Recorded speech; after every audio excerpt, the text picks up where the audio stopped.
ওকে, বিদায় নেই, আমি চলে গেলাম। যা তোমরা দেখালা, ইটস গুড ইনাফ। ঠিক তখনই কিন্তু এই ধাক্কা ধাক্কি লাগে এবং তাই কিন্তু মধ্যখানে পালিয়ে আপনারা সব কিছু দেখতে পারবেন হুজুরকে কি করা হচ্ছে এবং সাধারণ মানুষরা কিভাবে কেঁপেছে। লক্ষ লক্ষ জনতা, প্রায় 10 লক্ষ মানুষ। আজহারি সিলেটে গিয়ে ভালো খাইছে ধরা। সিলেটে হাজার হাজার জনগণ বুঝে গেছে যে এই আজহারি হচ্ছে ভণ্ড, জামাতের দালাল, স্বাধীনতার বিরোধী, গণতন্ত্রের শত্রু। একদল খেয়ে গিয়েছে, আরেক দল খাওয়ার জন্য রেডি হয়ে আছে। তো কোনো দল এটা নিয়ে কোনো কথা বললো না। আপনারা এটাকে নিজের গায়ে যে মাখালেন, আপনি বলেন যে পারলে রাজনীতিতে আসেন, পারলে দল করে দেখান। আমি কখনো হারি না, আমি হয় জিতি নয় শিখি। আমি কখনো হারি না, আমারে হারানো এত সোজা না। আমরা এক ভিন্ন রূপ দেখতে পাচ্ছি। ওয়াজের মাঠগুলোতে পলিটিক্যাল আলোচনা, ইশারা ইঙ্গিতে রাজনৈতিক আলোচনা, পাশাপাশি এক হুজুর আরেক হুজুরকে মুরতাদ, কাফের, এমনকি লাঠি সুটা নিয়ে ঘেরাও করা, বাংলা থেকে ত্যাগ করা। আবার হুজুররা নির্দেশ দিচ্ছেন ওমকরে দেখলে পিটাবেন। এরকম নির্দেশনা ওয়াজের মাঠে আসে। ওয়ান এন্ড অনলি ব্লুটুথ বক্তা মাওলানা মিজানুর রহমান আল আজহারি হুজুর, খুব ওনার একটা বক্তব্যকে কেন্দ্র করে যখন তোলপাড়, এর মাঝখানে আবারও একটা ছোটখাটো লাড়া দিচ্ছেন আমাদের মিজানুর রহমান আল আজহারি হুজুর। তো সিলেটে গতকালকে তিনি আরো এক ঐতিহাসিক অবস্থান আমরা দেখলাম। সিলেট কাঁপিয়ে আসলেন ডক্টর মিজানুর রহমান আজহারি। আজকের সিলেটের ঐতিহাসিক মাহফিলে মিজানুর রহমান আজহারি সাহেবের কাছে ক্ষমা চাইতে হইবে, মাপ চাইতে হইবে। মিজানুর রহমান আজহারি যশোরের মাহফিলে যে কথাটা বলেছেন যে একদল খেয়ে গিয়েছে, আরেক দল খাওয়ার জন্য প্রস্তুতি নিয়েছে, ওই মাহফিলে আপনিও বক্তব্য দিয়েছেন, আপনার বক্তব্য আমরা শুনেছি। তো সেই কথাটা নিয়ে হুট করে বিভিন্ন ভাবে লেখালেখি হচ্ছিল। মিজানুর রহমান আজহারি সাহেব বাংলাদেশের বর্তমান সিচুয়েশনের ট্রেন্ডিং এর যে আলোচ্য বিষয়, সেটার উপর ভিত্তি করে হয়তো শব্দ চয়ন করেছেন। That's it. এই শব্দ চয়নটা এমনও তো হতে পারে, আমি তো মনে করি এটা তিনি জামাতকে উদ্দেশ্য করে বলছে, চরমনাইকে উদ্দেশ্য করে বলছে, হেফাজতকে উদ্দেশ্য করে বলছে, এমনকি আমার দল বিএনপি কে উদ্দেশ্য করেও বলছে। তো যাকেই উদ্দেশ্য তিনি করে বলুক না কেন, আগামীর দেশ গুন্ডা, চোর, ডাকাত, কোন ধরনের অপকর্ম করবে, অনৈতিকভাবে চলবে, তাদের হাতে তো দেশটা দিতে চাই না। অতএব আমি কেন টেনে আমার ঘাড়ে নিব। সিলেটে এসেছেন মিজানুর রহমান আজহারি হুজুর, এইটা আপনারা সবাই দেখেছেন, কিন্তু তার সাথে এমনটা হবে এইটা দেখার জন্য কেউই প্রস্তুত ছিল না। দর্শক শ্রোতা, আপনারা সবাই জানেন তার মাহফিলকে কেন্দ্র করে লক্ষ লক্ষ মানুষ কিন্তু তার কথা শোনার জন্য সেই ময়দানে যায়, এমসি কলেজের মাঠে, এবং সেইখানের মধ্যে অনেক ঝামেলা হয় এবং তিনি কিন্তু তার বক্তব্যের মধ্যে অনেক কষ্ট প্রকাশ করেন। দর্শক শ্রোতা, এইসব বিষয় পর্যালোচনা করে আমরা অনেক তথ্য পাই এবং ভিডিও পাই, সেইগুলি আপনাদের সামনে ধারাবাহিকলি তুলে ধরব। হুজুর সেইখানে কি বলতেছেন এবং তিনি এই ঘটনাটি ঘটার পর কি কষ্ট প্রকাশ করেছেন তার সম্পূর্ণ বক্তব্য আপনাদেরকে দেখাবো এবং এইসব নিয়ে সবাই কি আলোচনা করতেছে, সমালোচনা করতেছে, সেই সবও দেখাবো।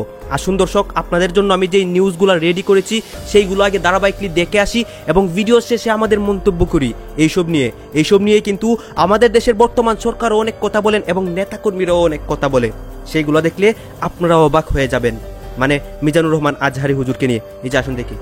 এই মুহূর্তে দেশে শীতকাল চলছে। শীতকাল মানেই ওয়াজের মৌসুম, আর ওয়াজের মাঠগুলা গেল 10 বছর প্লাস মাইনাস সময়টা আমরা এক ভিন্ন রূপ দেখতে পাচ্ছি। ওয়াজের মাঠগুলোতে পলিটিক্যাল আলোচনা, ইশারা ইঙ্গিতে রাজনৈতিক আলোচনা, পাশাপাশি এক হুজুর আরেক হুজুরকে মুরতাদ, কাফের, এমনকি লাঠি সুটা নিয়ে ঘেরাও করা, বাংলা থেকে ত্যাগ করা। আবার হুজুররা নির্দেশ দিচ্ছেন ওমকরে দেখলে পিটাবেন। এরকম নির্দেশনা ওয়াজের মাঠে আসে। তো এগুলোর কারণে ওয়াজের মাঠ কোথাও না কোথাও অনেকটা তো বদনাম হয়েছে। এরপরে দীর্ঘ একটা সময় পার দিয়েছি আমরা সবাই, এখন নতুন করে আবারও ওয়াজের মাঠ শুরু হয়েছে। আর ফিরে এসেছেন ওয়ান এন্ড অনলি ব্লুটুথ বক্তা মাওলানা মিজানুর রহমান আল আজহারি হুজুর, খুবই সর্বজন শ্রদ্ধেয় একজন মানুষ। গেল কয়েকদিন আগে যশোরে ওনার একটা বক্তব্যকে কেন্দ্র করে যখন তোলপাড়, এর মাঝখানে আবারও একটা ছোটখাটো লাড়া দিচ্ছেন আমাদের মিজানুর রহমান আল আজহারি হুজুর। সাথে আবার আমির হামজা হুজুরের চিনেন তো, আল্লাহর সৌন্দর্যের বন্দনা করতে গিয়ে তিনি রশ্মিকা মান্দানা পুষ্পা ছবির নায়িকারে বলছেন আহারে। পরে আবার কাছে দেখেন আমি মানসিক অসুস্থ। তো এই মানসিক অসুস্থ হুজুর আবার ওয়াজের মাঠে কেমনে চলে গেল দৌড় দিয়া, এগুলো একটু খেয়াল রাখতে হবে। আবার কোথায় কোনটা বইলা বসে ঝামেলা হবে। হুজুরদের ওজনের জন্য বলতেছি। যাই হোক, আমরা কথা বলতেছি আজহারি হুজুরকে নিয়ে। তো সিলেটে গতকালকে তিনি আরও এক ঐতিহাসিক অবস্থান আমরা দেখলাম। আপনার কি বলা হয় যে মানে একটা হিউজ উপস্থিতি ছিল। তো সেইখানেও তার যে বক্তব্যের একটা অংশ, এই অংশটা নিয়েও আবার একদল মানুষ বা যারা বিএনপির নেতাকর্মীরা আছেন তারা একটু বলছেন যে এই কথাগুলো রাজনৈতিক কথাবার্তা হয়ে যাচ্ছে। তো তিনি আবার কি বলছেন? তিনি বলছেন যে 24-এর রক্তাক্ত আন্দোলনের মাধ্যমে বাংলাদেশকে ফেসিবাদ মুক্ত করেছে আমাদের তরুণ ছাত্র এবং যুব সমাজ। ঠিক এই তরুণদের হাতেই নিরাপদ আমাদের বাংলাদেশ। তো তরুণদের হাতেই নিরাপদ, এটা কি কোনো পলিটিক্যাল ওয়েতে তিনি বললেন? এটা কেউ কেউ মনে করছেন। আবার তিনি বলছেন আমরা এই দেশে আর চাঁদাবাজি দখলবাজি দেখতে চাই না, এটা কেউই চায় না। এই কথা এখন হুজুরে বললে স্বাভাবিকভাবে নানান দিক থেকে কিন্তু এটা একটা আক্রমণাত্মক ওয়েতে চলে আসে। তবে এটা কিন্তু সাধারণ হুজুর না, অন্যান্য হুজুরদের মতন না, তিনি বড় ব্লুটুথ হুজুর, তিনার এক ডাকে বহুত কিছু কিন্তু এদেশে ঘটে যাবে। তো এটা নিয়ে কৌশলে হয়তো অনেকেই কথাবার্তা বলার চেষ্টা করছেন।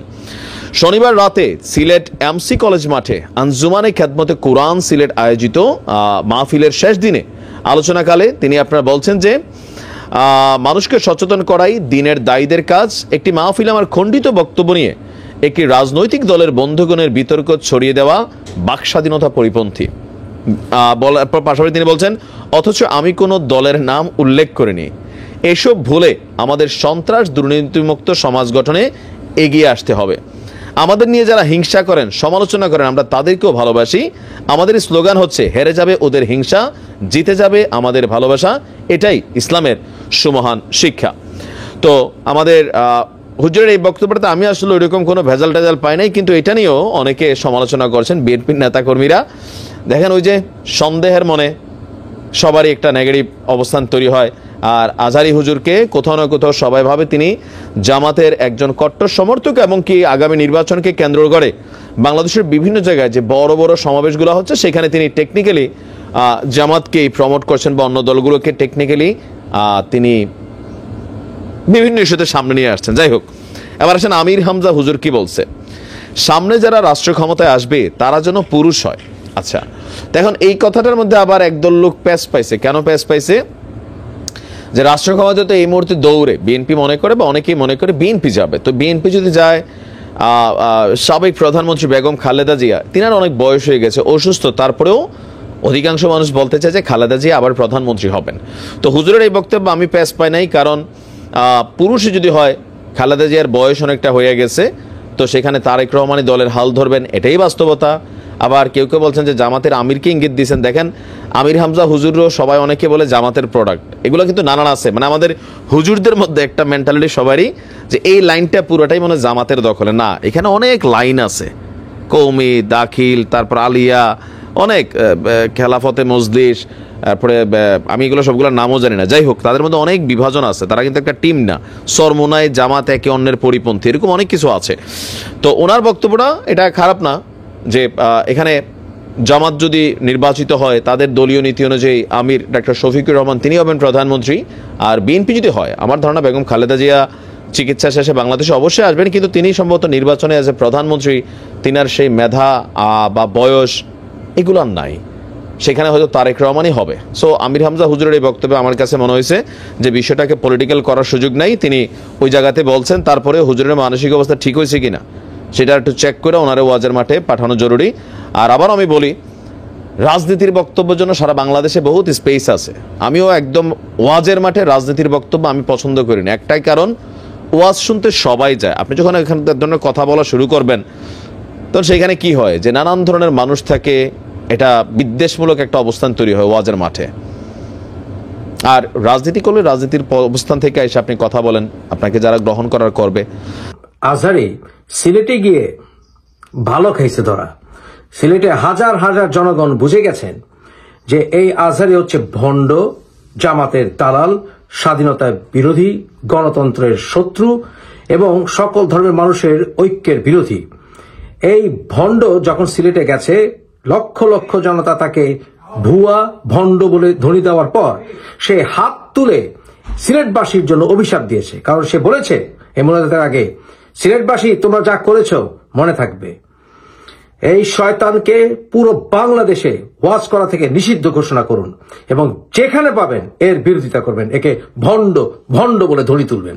ডক্টর মিজানুর রহমান আজহারি আজকের সিলেটের ঐতিহাসিক মাহফিলে ওনার আগমন উপলক্ষে সিলেটে সুন্দর সাজে সজ্জিত ছিলেন, লক্ষ লক্ষ মানুষের সমাগম ছিলেন। আর আজকের দৈনিক পত্রিকাতে এটাকে রিপোর্ট করেছে মানব জমিন।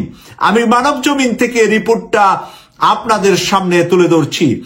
সাইদির পরে সিলেটে আজহারির বাজিমাত, আল্লামা দেলোয়ার হোসেন সাঈদী সাহেবের পরে সিলেটের মাটিতে এত মানুষের সমাগম আর কখনো মানুষ দেখে নাই।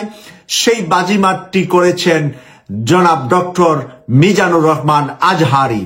এখানে যা লিখেছে, সিলেট আলিয়ার ময়দানে উপমহাদেশের প্রখ্যাত আলেম উলামা স্মৃতি বিজড়িত মাঠ। এই মাঠে সমাবেশ করে নির্বাচনী যাত্রা শুরু করেন রাষ্ট্রের প্রধান দলগুলো। ২৬ বছর আগে এই আলিয়া মাঠে প্রখ্যাত আলেম ও জামাত নেতা মাওলানা দেলোয়ার হোসেন সাঈদীর হাত ধরে তাফসির মাহফিল শুরু হয়েছিল। তাকে ঘিরেই মূলত 3 দিনের এই তাফসির মাহফিল আয়োজন হতো। আল্লামা সাঈদীর বয়ান শোনার জন্য মাদ্রাসার মাঠে জমায়েত হতেন হাজার হাজার মুসল্লি। শুধু যে সিলেট নগর তা নয়, গোটা বিভাগ থেকে তার তাফসির শোনার জন্য লোকজন জমায়েত হতেন এখানে। লেখছে ২০১২ সাল পর্যন্ত নিরবিচ্ছিন্ন আলিয়া মাঠে এই তাফসির মাহফিল চলছিল। এরপর থেকে বন্ধ করে দেওয়া হয়। দেলোয়ার হোসেন সাঈদী কারাবন্দী হওয়ার কারণে মাহফিলের আয়োজন করা হয়নি। সরকারের নানা বিধিনিষেধ ছিল। তারা জানান, সিলেটের এই মাহফিল ধরা হতো প্রধান মাহফিল। এইবারে অন্যান্য ইসলামী দল ও গোষ্ঠীর পক্ষ থেকে প্রতি বছরই আলিয়া মাঠে অনুষ্ঠানের আয়োজন করা হয়। এবার মুক্ত পরিবেশে, ফলে এক যুগ বন্ধ থাকার পর এবার আয়োজক সংগঠন আঞ্জুমানে খেদমতে কোরআন সিলেটের উদ্যোগে সিলেটে 3 দিন ব্যাপী তাফসির মাহফিল আয়োজন করেন। প্রথমে তারা ঘোষণা দিয়েছিলেন আল্লামা সাঈদীর স্মৃতি বিজড়িত আলিয়া মাদ্রাসা মাহফিলে আয়োজন করবেন।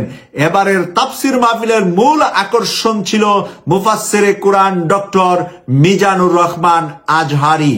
মানবজমিন পত্রিকায় এভাবে তারা লিখেছেন, মুক্ত পরিবেশে সিলেটে এবার তার প্রথম অনুষ্ঠান এটি। এর আগে সিলেটে তিনি একাধিকবার অনুষ্ঠান করলেও তাকে নিয়ে এত আকর্ষণ ছিল না। বিগত সরকারের রোশানলে পরে তিনি হয়েছিলেন দেশান্তরী। এরপর থেকে আলেম উলামা মুসল্লিদের কাছে তার জনপ্রিয়তা বাড়ে। এবার আজহারির সব ওয়াজ মাহফিলে অংশ নিচ্ছে না। তার ইচ্ছে ছিল প্রতিটি বিভাগে একটি করে ওয়াজ মাহফিল আয়োজন করবেন, আর সেটি হচ্ছে সাজানো গুছানো, থাকছে আধুনিক প্রযুক্তির ছোঁয়াও। তার ইচ্ছা অনুযায়ী সিলেট আলিয়া মাদ্রাসা ময়দান এবার 3 দিন ব্যাপী তাফসির মাহফিল আয়োজন চলছিল, কিন্তু লোক সমাগম বেশি হওয়ার কারণে প্রায় 3 সপ্তাহ আগে মাহফিলের স্থান পরিবর্তন করে এমসি কলেজ মাঠে নেওয়া হয়। আয়োজকরা জানান, এমসি কলেজ মাঠে আলিয়া মাদ্রাসা মাঠের 3 গুণ লোক সমাগম ঘটানো সম্ভব। এ কারণে লোক সমাগম বিবেচনা করে তারা সিলেটে তাফসির মাহফিলের স্থান পরিবর্তন করেন। প্রিয় দর্শক, আপনারা এতক্ষণ পর্যন্ত যে বক্তব্যটি শুনলেন, এটা সিলেটের মানুষের প্রাণের বক্তব্য। বিশ্বব্যাপী সিলেটের মানুষেরা এই মাহফিলকে জুড়ে লন্ডন থেকে, আমেরিকা থেকে, মধ্যপ্রাচ্য থেকে, অস্ট্রেলিয়া থেকে, নিউজিল্যান্ড থেকে প্রবাসের সিলেটের বিভিন্ন মানুষ সিলেটে গিয়েছেন এবারের মাহফিলে। তাই এবারের মাহফিলে কোটি টাকা বাজেটে মাহফিলটি হলেও এই মাহফিল ছিল সিলেটের জন্য একটি ইতিহাস সৃষ্টি করা মাহফিল। এখানে লেখেছে, মাহফিলের দ্বিতীয় দিনে আল্লামা দেলোয়ার হোসেন সাঈদীর ছেলে শামীম সাঈদী বয়ান করেন। তিনি এই আয়োজনে শুকরিয়া প্রকাশ করে বলেন, আমার বাবার স্বপ্ন ছিল বাংলাদেশে কোরআনের রাজ কায়েম করা। শুধুমাত্র এই কারণে ফ্যাসিস্ট সরকার রাজনৈতিক উদ্দেশ্য প্রণীতভাবে কোরআনের পাখি আল্লামা সাঈদীর উপর সীমাহীন জুলুম নিপীড়ন চালিয়েছে। সকল জুলুম অপেক্ষা করে তিনি দিনের ব্যাপারে ছিলেন আপোষহীন। তাই ভারতের প্রেসক্রিপশনে হাসপাতালে আল্লামা সাঈদীকে বিষ প্রয়োগ করে হত্যা করা হয়েছে। প্রদর্শক, আসছে সিলেটের মাহফিলে আল্লামা সাঈদীর ছেলে শামীম সাঈদী দ্বিতীয় দিনে বলেছে, আমার বাবাকে বিষ প্রয়োগ করে ভারতের প্রেসক্রিপশনে হত্যা করেছে আওয়ামী লীগ। এইবার কিন্তু এই কথা থেকে, সিলেটের এই ময়দান থেকে, এই বিশাল মাহফিল থেকে ওনার এই আহ্বানে নিশ্চয়ই তদন্ত হবে আল্লামা সাঈদীকে সত্যি সত্যি মারা হয়েছে নাকি তিনি এমনিতেই মারা গিয়েছেন। 2000 ছাত্র জনতার জীবন ও 40,000-এর বেশি ছাত্র জনতা রক্তের বিনিময়ে দীর্ঘ এক যুগ পরে কোরআনের পাখি স্মৃতি বিজড়িত মাহফিলে উপস্থিত থাকতে পারায় আমি কৃতজ্ঞ। সাইদি সাহেবের ছেলে শামীম সাইদি এই কৃতজ্ঞতা প্রকাশ করেছেন। এবং প্রিয় সিলেটবাসী, যে আয়োজনটি করেছেন সেই আয়োজনটি সিলেটবাসী নয়, গোটা বাংলাদেশকে তারা চমক লাগিয়েছেন। এত সুন্দর আয়োজন সিলেটে এর আগে কখনো হয়নি। থাকবে না, থাকবে না, থাকবে না। বৈষম্য বিরোধী ছাত্র আন্দোলনের ঐক্য বেশি দিন থাকবে না। কিছুদিন আগে আমরা দেখেছি বাংলা মোটরে তাদের কেন্দ্রীয় কার্যালয়ে হাতাহাতির ঘটনা ঘটেছে, মারামারি হয়েছে, 3 জন আহত হয়েছে, তাদেরকে হাসপাতালে নিতে হয়েছে। এখন কি হয়েছে? এখন হচ্ছে চট্টগ্রামে তারা এই যে 15ই জানুয়ারির যে সংবিধানের কবর রচনার বিষয়টি আছে, সেই কর্মসূচি বাস্তবায়ন করবার জন্য সারা বাংলাদেশে লিফলেট বিতরণের কর্মসূচি করেছে। আমি আগেই বলেছিলাম যে লিফলেট বিতরণ করতে যখন তারা যাবে, হয় স্থানীয় যারা সমন্বয়ক আছেন, বৈষম্য বিরোধী ছাত্র আন্দোলনের নেতৃবৃন্দ আছেন, তারা ক্ষুব্ধ প্রতিক্রিয়া ব্যক্ত করবে এবং তাই হচ্ছে, অথবা জনগণ তাদেরকে প্রতিহত করবে। কিন্তু এখন দেখা যাচ্ছে তাদের নিজেদের মধ্যেই আঘাত পাল্টা আঘাতের ঘটনা ঘটছে। দুই পক্ষের পাল্টাপাল্টি অভিযোগ, সংবাদ সম্মেলনে হট্টগোল। প্রথম আলো এই ছবি দেখেন তাদের, ঠিক আছে, অর্থাৎ মার মুখী অবস্থান। ওখানে কাকে নাকি আটক করা হয়েছে, নিজেরা একজনকে বন্দী করেছে, আব্দুল হান্নান মাসুদ, তাকে আটক করা হয়েছে। আটক মানে নিজেরা আটক করেছে এবং এক পক্ষ আরেক পক্ষকে দোষারোপ করছে এবং তাদের মধ্যে হাতাহাতি হয়েছে, মুখোমুখি কথাবার্তা, উত্তপ্ত বাক্য বিনিময় হয়েছে। সংবাদ সম্মেলনে হট্টগোল তাদের মধ্যে। কেন হট্টগোল? এটা বেশি দিন থাকবে না। কারণ হচ্ছে সমস্ত সুযোগ সুবিধা এই ঢাকায় যে কয়জন আছে তারা পাচ্ছে, অথচ সারা বাংলাদেশে বৈষম্য বিরোধী ছাত্র আন্দোলনের অনেকেই রয়েছেন, সমন্বয়ক রয়েছে। অনেকের অনন্য ভূমিকা ছিল জুলাই আগস্ট বিপ্লবে, তারা যে বিপ্লব বলছে, কিন্তু তারা কোনো প্রকার সুযোগ সুবিধা পাচ্ছে না। দুঃখজনক হলেও তাদের বাবা মাও বলছে, তোরা যে এত আন্দোলন করলি কি হলো? তোদের বাবা মা হিসেবে আমাদের সম্মান কোথায়? তোরা শহীদ হইলি না, তাহলে আমরা কোথাও যেতে পারতাম। আহত হইলি না, কোনো প্রকার বেনিফিটও তো আমরা পাচ্ছি না। আবার তোরাও তো নিজেরা কিছু করতে পারলি না। এটা দুঃখজনক ঘটনা, অর্থাৎ আফসোস। কারণ হাসনাত আব্দুল্লাহ এখন কোথায় আছে? সারজি সালাম এখন কোথায় আছে? অর্থ, বিত্ত, গাড়ি বাড়ি তাদের সবকিছু হয়ে গেছে, তারা করে ফেলেছে। এটা ঠিক না।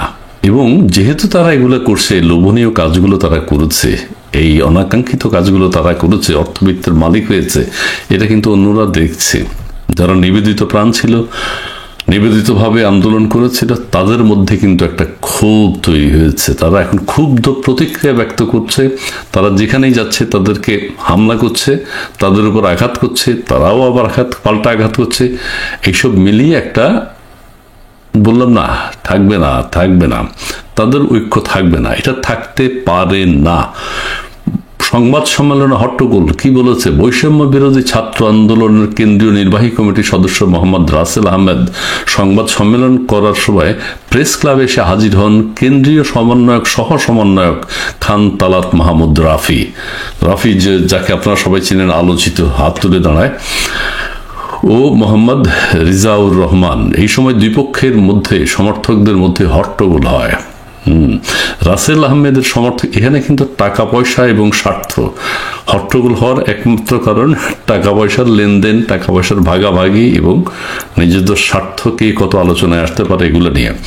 রাসেল আহমেদের সমর্থকেরা রিজাউর রহমান ও রাফিকে দেখে ভুয়া ভুয়া বলে স্লোগান দেয়। একসময় এরাই ছিল আদর্শ, এখন তারা নিজেরাই বলে ভুয়া ভুয়া ভুয়া। ঢাকাতেও আমরা সেসব প্রতিক্রিয়া দেখেছি। রিজাউর ও রাফির সমর্থকেরা পাল্টা স্লোগান দিয়েছে, অর্থাৎ স্লোগান এগুলো কিন্তু চলতেই আছে তাদের মধ্যে এবং আরো চলমান থাকবে। এবং তারা যে কর্মসূচি নিয়েছে এটি বাংলাদেশের মাটিতে কখনোই সাকসেসফুল হবে না। এই যে পাল্টাপাল্টি, ওদের চিৎকার, ছবি আপনারা দেখতে পাচ্ছেন, এটা কিন্তু চলতে থাকবে। রাফি ও রিজাউর যাওয়ার পর এক পর্যায়ে হামলাকারীদের সঙ্গে বসে সংবাদ সম্মেলন হবে না, হামলাকারীদের সঙ্গে বসে সংবাদ সম্মেলন হবে না, এমন কথা বলে উঠে দাঁড়ান মোহাম্মদ রাসেল আহমেদ ও তার সমর্থকেরা। তারা কিন্তু দুই গ্রুপ হয়ে গেছে, কে কোন গ্রুপ এটা কিন্তু আমরা বুঝতে পারবো না, কারণ তাদের নাম এখন অত পরিচিত না। তারা কনফারেন্স হল ত্যাগ করেন। এই সময় রাফি সাংবাদিকদের সঙ্গে কথা বলা শুরু করেন, এক একবার এক একজন কথা বলছেন। তবে তিনি কথা শেষ করার আগেই স্লোগান দিতে দিতে আবার হলে প্রবেশ করেন মোহাম্মদ রাসেল আহমেদ সহ একাধিক নেতাকর্মী। আহা, এক পর্যায়ে রাফির কাছ থেকে মাইক্রোফোন কেড়ে নেওয়া হয়। পরে দুই পক্ষই সংবাদ সম্মেলন শেষ না করে বের হয়ে যান। আবার যেখানে সংবাদ সম্মেলন তারা করেছে সেটা একটা প্রাইভেট অফিস, সেখানে তারা ভাঙচুর করেছে। সেই ভাঙচুর যাদের অফিস ভাঙচুর হয়েছে তারা এটার ক্ষতিপূরণ চাচ্ছে। জানতে চাইলে মোহাম্মদ রাসেল আহমেদ প্রথম আলোকে বলেন, সন্ধ্যায় আমাকে এবং মুখ্য সংগঠক আব্দুল হান্নান মাসুদকে অবরুদ্ধ করে রাখা হয়েছিল। মূল বক্তব্য এটা। আব্দুল হান্নান মাসুদ, এবং তাকে তো চেনেন, ওই যে স্টেপ ডাউন তাকে অবরুদ্ধ করে রাখা হয়েছিল। এরপর আমরা সহযোদ্ধাদের ফোন করি, তারা নিজেরাই অবরুদ্ধ করেছে। তারা পৌঁছানোর পর আমরা বের হই, অর্থাৎ তাদেরকে অবরুদ্ধ করছে।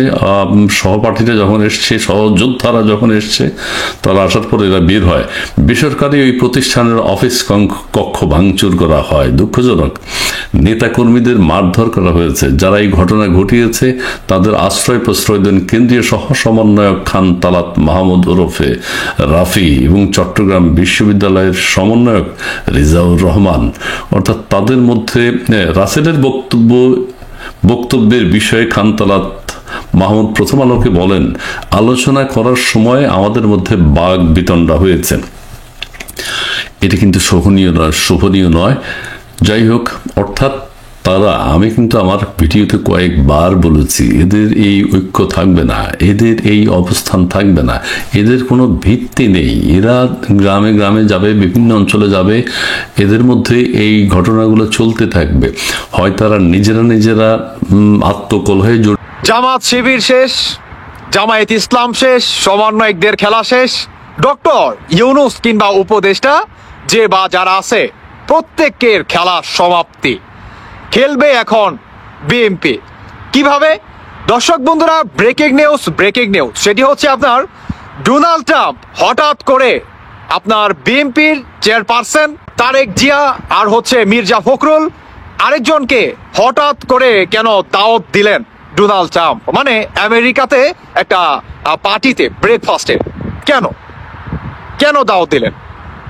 আপনারা অনেকেই জানেন, আমাদের বাংলাদেশে বৈষম্য বিরোধী ছাত্র আন্দোলনকারীরা কিংবা উপদেষ্টা সমন্বয়কারীরা যে বা যারা আছে, তারা সবাই কি দল গঠন করতেছে এবং বিএনপি চাচ্ছে যে আওয়ামী লীগকে নির্বাচনে আনার জন্য। অপোজিট সাইডে সমন্বয়কারীরা কিংবা সাধারণ শিক্ষার্থীরা একটা আন্দোলন করে যাতে আপনার বিএনপিও নির্বাচনে অংশগ্রহণ করতে না পারে। জামাত শিবির, উপদেষ্টা যে বাজার আছে, প্রত্যেকের একটাই দাবি, আওয়ামী লীগ যাতে নির্বাচন না করতে পারে। এখন অনেকেই ভাবতে পারেন যে ভাই, ডোনাল্ড ট্রাম্প দাওয়াত দিছে আপনার মির্জা ফখরুল সাহেব শুরু করে আপনার তারেক রহমান থেকে শুরু করে সবাইকে, বিএনপির, তাহলে এখানে আওয়ামী লীগের প্লাস পয়েন্ট কিভাবে? আপনারা অনেকে জানেন যে বিএনপি হচ্ছে আপনার বহু দলের গণতান্ত্রিকে বিশ্বাস করে এবং বিএনপি চায় যে বাংলাদেশে যখন নির্বাচন হবে সেই নির্বাচনে আওয়ামী লীগও অংশগ্রহণ করবে কিংবা আপনার অংশ নিবে। এখন সেইটার ভিত্তিতে সমন্বয়করা আপনার জামাত শিবির, জামায়াত ইসলাম কিংবা উপদেষ্টারা চায় না যে আওয়ামী লীগ আপনার নির্বাচনে অংশগ্রহণ করুক। এখন কথা হচ্ছে ডোনাল্ড ট্রাম্প আপনার 21 তারিখে তিনি শপথ নিয়ে আপনার ক্ষমতায় বসবে এবং তখনই হচ্ছে তার আপনার তারেক রহমান কিংবা আরো যারা আছে তাদেরকে কি দাওয়াত করছে। সেই দাওয়াতে আর যাই হোক আওয়ামী লীগের কপাল খুলে গেল, কারণ বিএনপিও যে বললাম যে বিএনপি কি বহু দলে গণতান্ত্রিকে বিশ্বাস করে এবং এর সাথে আপনার ইন্ডিয়ার অনেকেই থাকবে, আপনার মির্জা ফখরুল, তারেক রহমান সাহেব, মানে অনেকেই থাকবে। এখানে সবচেয়ে বড় যে আপনার কপাল পুড়ছে সেটা হচ্ছে জামায়াত শিবির, জামায়াত ইসলাম, সমন্বয়কদের দল কিংবা ডক্টর ইউনূস সহ যে বাজার আছে। অনেকেই জানেন যে আমেরিকার যে রাষ্ট্রদূত আছে ব্রাইডেন, তিনি কিন্তু আমাদের বাংলাদেশে আসার কথা ছিল, কিন্তু হঠাৎ করে ডোনাল্ড ট্রাম্প কি সবকিছু বদলে ফেলছে, মানে আসতে দেয় নাই। কেন? কারণ ডোনাল্ড ট্রাম্প ডক্টর ইউনূসকে পছন্দ করে না। অপোজিট সাইডে ডোনাল্ড ট্রাম্প তিনি বলেন যে 21 তারিখ কিংবা 22 তারিখ পরে ডোনাল্ড ট্রাম্পের পছন্দ মোতাবেক একটা রাষ্ট্রদূতকে আমাদের বাংলাদেশে পাঠানো হবে। মানে কি ডোনাল্ড ট্রাম্পের পছন্দ মোতাবেক। আপনি বুঝতে পারেন এখানে কত বড় একটা প্লাস পয়েন্ট হতে যাচ্ছে আওয়ামী লীগের জন্য এবং বিএনপির জন্য। আর সবচেয়ে বড় যে নেগেটিভ আর দুশ্চিন্তার হতে যাচ্ছে সেটি হচ্ছে আপনার জামায়াত ইসলাম, জামাত শিবির, আপনার উপদেষ্টা কিংবা সমন্বয়করা যে কুঠার নামে বর্তমান সরকার তারা নিজেরা হতে যাচ্ছে এবং ইলেকশন করতে যাচ্ছে বা নির্বাচনে অংশগ্রহণ করতে যাচ্ছে, এদের জন্য হবে সবচেয়ে বড় কাল। এবং এটার বিপরীতে ডক্টর ইউনূস পাবে সবচেয়ে বড় মনে করেন বিপদে। কারণ তিনি কি শান্তিপূর্ণভাবে একটা নোবেল বিজয় হয়, তো এই তার নোবেলের নমুনা যখন নাকি রাষ্ট্রদূত আসবে, দেখবে, পরিচালনা করবে, যাচাই বাছাই করবে, তখন যদি পায় এই ধরনের অরাজকতা, আপনি বুঝতে পারতেছেন ডক্টর ইউনূসের এই নোবেল কোথায় গিয়ে দাঁড়াতে পারে। এখন আমি আপনাদের উদ্দেশ্যে আরেকটি কথা বলতে চাই, যারা নাকি আওয়ামী লীগের আছেন আপনাদের জন্য সেম এটা সুসংবাদ। কারণ মনে করবেন না যে ডোনাল্ড ট্রাম্পের সাথে কিংবা ডোনাল্ড ট্রাম্প আপনার তারেক রহমানকে কিংবা মির্জা ফখরুল সাহেব শুরু করে আরো একজনকে, তার নামটা আসলে আমার মনে আসতেছে না, তাকে যে ইনভাইট করছে, এতে আপনার আওয়ামী লীগের দুশ্চিন্তা করার কোনো কারণ নাই। এতে আপনাদের প্লাস পয়েন্ট। এখানে অনেক ধরনের আপনার আলোচনা হতে পারে যে কিভাবে সুষ্ঠু একটা নির্বাচন দেওয়া যায়, কিভাবে আওয়ামী লীগকে নির্বাচনে ফিরিয়ে আনা যায়, কিভাবে আপনার জনগণের ম্যান্ডেটের মাধ্যমে অনেকদিন ধরে আমরা কিন্তু এই বিষয়টা আজ করছিলাম। ইভেন এই ঘটনাগুলো ঘটবে এটা খুবই স্বাভাবিক। কেন ঘটবে? বৈষম্য বিরোধী আন্দোলনের এই অভ্যুত্থানে সবচেয়ে বেশি ক্ষতিগ্রস্ত হয়েছে বাংলাদেশ আওয়ামী লীগ, যুবলীগ, ছাত্রলীগ। ছাত্রলীগ নিষিদ্ধ হয়েছে। সো এই আন্দোলনটার যারা মাথা, আজ হোক কাল হোক 10 বছর পরে হোক, তাদের উপরে হামলা হবে, মামলা হবে, জেল হবে, হুলিয়া হবে। তবে এত দ্রুত যে এই ঘটনাটা ঘটবে এটা কিন্তু আমরা কেউ চিন্তা করিনি। আমরা এটার তীব্র নিন্দা জানাই।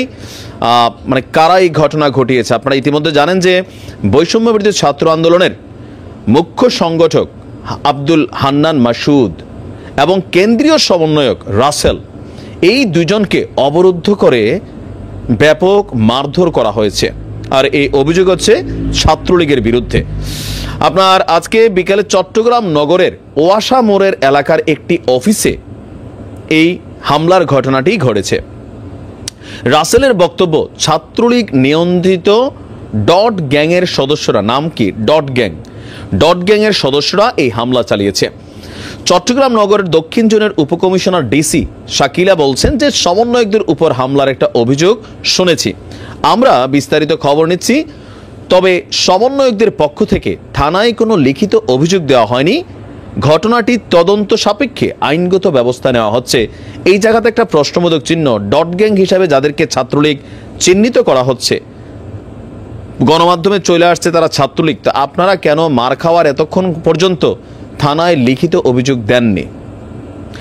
এর আগে জুলাইয়ের ঘোষণাপত্র, যেটা নিয়ে আপনারা জানেন যে সারা বাংলাদেশে এই মুহূর্তে যারা সমন্বয়করা আছেন তারা প্রচারণা বিলি করছেন। ঘোষণাপত্রের পক্ষে চট্টগ্রাম অঞ্চলের দায়িত্ব নিয়েছিল আব্দুল হান্নান মাসুদ এবং কেন্দ্রীয় সমন্বয়ক রাসেল। চট্টগ্রামের বিভিন্ন জায়গায় তারা পথসভা, জনসংযোগ এবং লিফলেট বিতরণে এই মুহূর্তে আছে। বিকেল 3টায় নগরের বিপ্লব উদ্যানে পথসভা করে লিফলেট বিতরণ এবং জনসংযোগ করছিলেন তারা। পরে পথসভায় বক্তব্য দিয়েছিলেন বৈষম্য বিরোধী ছাত্র আন্দোলনের সমন্বয়ক মাসুদ এবং হান্নান আহমেদ রাসেল। তবে তাদের সাথে যেই জায়গাটাতে ঘটনাটা ঘটছে, তাদেরকে আসলে কিভাবে অবরুদ্ধ করা হলো, কিভাবে ছাত্রলীগের ডট গ্যাংয়ের সদস্যরা নিয়ন্ত্রিত, যেটা ছাত্রলীগ কর্তৃক নিয়ন্ত্রিত তাদের দাবি, তারা সেইখানে কিভাবে গেল, নাকি আসলে এখানে অন্য কোনো গ্যাংয়েরই সদস্যরা ছিল যাদেরকে ছাত্রলীগ ট্যাগ দেওয়া হচ্ছে, এখানে ছাত্রলীগের চিহ্নিত কমিটিতে ছিল জেলা, উপজেলা অথবা বিভাগীয় পর্যায়ে এমন কোনো নেতার অস্তিত্ব কি ছিল নাকি কোনো একটা গ্যাং আগে কাজ করছে ছাত্রলীগের সাথে, তারা বিভিন্ন সম্পর্ক ছিল, সেরকম একটা গ্যাংয়ের সাথে হয়তো এই ঘটনাটা ঘটে গেছে, তারপর ছাত্রলীগের নাম বলা হচ্ছে। বিষয়বস্তু কিন্তু ক্লিয়ার না, কারণ এই নিয়ে গণমাধ্যমগুলোতে টোটাল তথ্য আসে নাই। যতটুকু আসছে যে ডট গ্যাং যারা ছাত্রলীগ কর্তৃক একসময় নিয়ন্ত্রিত হইতো তারা এই হামলার ঘটনা ঘটাই দিছে। এখন আবার এই যে গত একটা লম্বা সময় বাংলাদেশে যা কিছুই ঘটছে, ছাত্রলীগ যুবলীগ তাদের উপর কিন্তু ট্যাগিং করা হচ্ছে। অনেক জায়গায় দেখা যাচ্ছে ঘটনার পিছনে আবার অন্য কিছু বের হয়ে আসছে। আবার এমনও হচ্ছে সারা বাংলাদেশে কমিটিকে কেন্দ্র করে এই ছাত্ররা একে অন্যের উপর কিন্তু হামলা চালাচ্ছে। গতকালকে বৈষম্য বিরোধী কেন্দ্রীয় কার্যালয়ের মধ্যে যে হাতাহাতির ঘটনা ঘটছে এটারে কিন্তু তারা আবার অস্বীকার করছে। আমরা দেখছি গণমাধ্যমে ছবি আসছে 3 জন মার খাইয়া হাসপাতালে আছে। এখন এই বিষয়গুলো কেন বললাম, যে দেখেন আমার তো মনে হয় না যে ছাত্রলীগের এই মুহূর্তে এত সাহস আছে যে কি বলা হয় যে তারা আইসা হান্নান মাসুদ সমন্বয়কদের মধ্যে টপ একজন সমন্বয়ক, তার গায়ে হাত তুলবে বা এখান থেকে মাইরা তারা চলে যাবে। তো তাদের সাথে তো দেখছি আমরা বিশাল মানুষের একটা বহর। তো ওই মানুষগুলা কই ছিল, বাকিরা যারা আছে তারা আসলে কি করছে, মাইরের পরিমাণই বা কি? হান্নান মাসুদের যে ছবি আমরা দেখছি এখানে তো মাইরের ওই রকম থাকে না যে থেতলাই ফেলা, রক্তাক্ত করা, ওই রকম পাঞ্জাবি ছিঁড়া কোনো কিছুই দেখি নাই। তাহলে আসলে হামলাটা কি টাইপের? গাইজ আপনারা তো দেখলেন এখানে কি কথা হচ্ছে। মিজানুর রহমান আজহারি হুজুরের মাহফিলের মধ্যে তিনি কি বক্তব্য দিয়েছেন, এইসব নিয়ে সবাই কি আলোচনা করতেছে, সমালোচনা করতেছে, তার বিরুদ্ধেও কিন্তু অনেকে অনেক কথা বলতেছে। সেই মাহফিলের মধ্যে অনেক হট্টগোল হয় এবং সেই ময়দানে প্রায় 10 লক্ষ মানুষ ছিল এবং সেই মানুষগুলোর মধ্যে একাংশ ঝামেলা করে এবং তিনি কিন্তু তার বক্তব্যের শেষের দিকে কষ্ট প্রকাশ করেন, যে বললেন যে মনে থাকবে সিলেট, এবং তিনি কিন্তু সেই কথাটি বলেই তিনি সত্যি একটি মুনাজাত করেন এবং তিনি বিদায় নেন সেই জায়গা থেকে। দর্শক শ্রোতা, এতক্ষণ আপনাদেরকে যা কিছু দেখিয়েছি সব কিছু কিন্তু আমরা সোশ্যাল মিডিয়া থেকে সংগ্রহ করেছি, এইখানে আমাদের নিজস্ব কোনো মন্তব্য নেই। এইসব দেখে আপনাদের কি মনে হচ্ছে এবং আপনাদের মন্তব্য কি, এটা কিন্তু আপনারা অবশ্যই কমেন্ট বক্সে লিখে যাবেন। এবং আপনাদের কাছে আমার একটা রিকোয়েস্ট থাকবে, আমার চ্যানেলটি সাবস্ক্রাইব করবেন এবং পাশে থাকা বেল আইকনটি অবশ্যই বাজিয়ে যাবেন, যাতে করে নেক্সট ভিডিওটা সবার আগে আপনাদের কাছে পৌঁছায়। ধন্যবাদ।